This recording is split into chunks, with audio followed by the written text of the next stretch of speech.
Hi, my name is Nyeisha Harper, and my major is small animal science. I chose this major because I always loved animals as a kid. Since I was 9 or 10, I watched Animal Planet every single day. So, there was a show, Yvette, it's canceled now, and they showed like animals going to hospitals and getting treated for like tumors, and some being treated for like make checkups and stuff that you take your pets to every once in a while. And like, you know what? I want to do that for the rest of my life, which is why I chose this school. Yay! So one that really kind of went out towards me is this animal. He was a 9-year-old pit bull, and he had a huge tumor on his ear, and it showed the entire surgery. I was like, I want to do that with other animals. I think it's important for people to learn things about different animals because, well, from what I've seen before, people are like, okay, abuse a dog, it'll be okay. Abuse a kid, that's out of line. We should like take care of the child. And animals are like babies to me, in a way. So like if you hurt a dog, you're practically hurting your own child. So people should like learn animals to fully understand how to take care of them properly. Mainly because we don't fully understand them. We gotta learn to understand babies.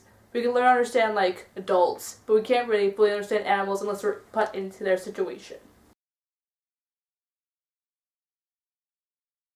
My career goals is to be a vet tech and like do surgeries with animals, but now I'm leaning towards more of like teaching children about animals, how to take care of them properly. My best experience with animals would have to be when I'm home with my dog, which I personally trained him myself. I did trial and error with his foods, and I feel like that's the best way for me to like understand all animals in a way. My most difficult experience of working with animals is when I'm at a vet clinic or at the SPCA and they either have to put down an animal because someone else didn't want it or it was treated improperly or had like something wrong with its temper. And I don't blame the animal for being like that, I blame the person. But I get really upset when a person's like, it's the animal's fault, not mine. And I'm at my vet clinic and we had to put down a cat or a dog because people are like, oh, its leg's broken, it's not going to be able to walk properly again, just kill it. We'll get another dog. Or like, at SPCA was probably the worst times for me because someone decided to put an adult cat back after they adopted as a kitten because they didn't want an adult cat. And they're like, okay, let's start a family with babies. And I wanted to yell at them so bad. Their responsibilities mainly are to feed the animal, make sure it has enough exercise, make sure it has enough love. Because I feel like most animals, you can like feed them, take them for walks, but you'll never truly love them. Because you're like, okay, I did my job, do my own thing. So if like pet owners will be like, okay, come here and cuddle with me, rather than, oh, I just fed you, leave me alone, kind of thing. Because animals, they do need love. And you can hug a person and make them show love. You can do the same thing with your pet cat or a dog or a rat or a snake. If you have a snake, those are like really cool animals. My favorite animal to teach people about is my crested gecko because I started an animal public eye class and you get 3 animals and the first primary animal I had was crested gecko. I was kind of scared at first because I was told that they like to escape from you. And after like, I think 20-30 minutes of handling it, I fell in love with him dearly. He's a really sassy animal and minus the tail, but he is really fun. I just love him. You got 3 animals. My primary is a crested gecko, secondary is the musk turtle, and then I have a salamander as my 3rd animal. Only went to the turtle once, and he was funny. loves him dearly, but he keeps flipping all over the place. A small animal would be like a rat, or a puppy, or a kitten. I wouldn't consider a snake a small animal, but I know people who do consider them as small animals because you have really tiny snakes as pets. Then there's birds, like parakeets, rabbits, I would say lizards, but it depends on the lizard. The supplies you would need with small animals would be like a cage that perfectly fits them. If you have a small cage with the big animal, not going to work out. Big cage with small animal, not going to work out. You might also need a specific food, so you need like a cat food or a dog food for that type of breed that it needs. And you need leashes. You're going to need collars, because if your dog runs off, you're like, oh, it's a stray dog. Euthanize it. Or put up for adoption, depending. My pets are a 14-year-old Pomeranian, and when I go home, I'm going gecko shopping. My Pomer's name is Jakey. He's super sassy, and he knows how to dance. So if you are playing music, he'll stand up and like start wiggling around for you. It's great.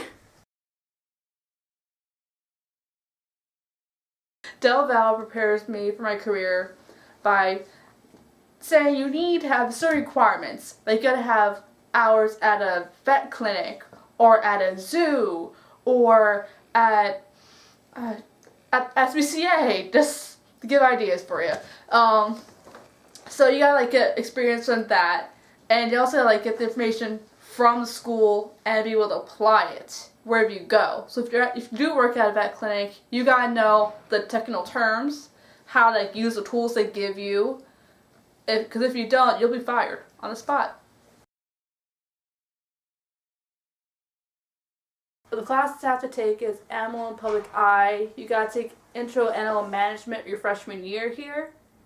And I think that's the toughest class out of my animal classes. Most of them, you can take any major, really. Like, you gotta take your math, your sciences. Mainly sciences. So, like, biology, chemistry.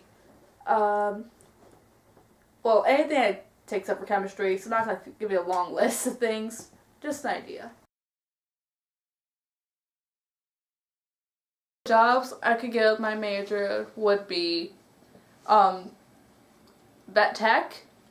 I could work at zoos. I could work as an assistant at the SPCA, because they actually are asking for a lot of like schools for people who actually can work with medicines and stuff, and at schools.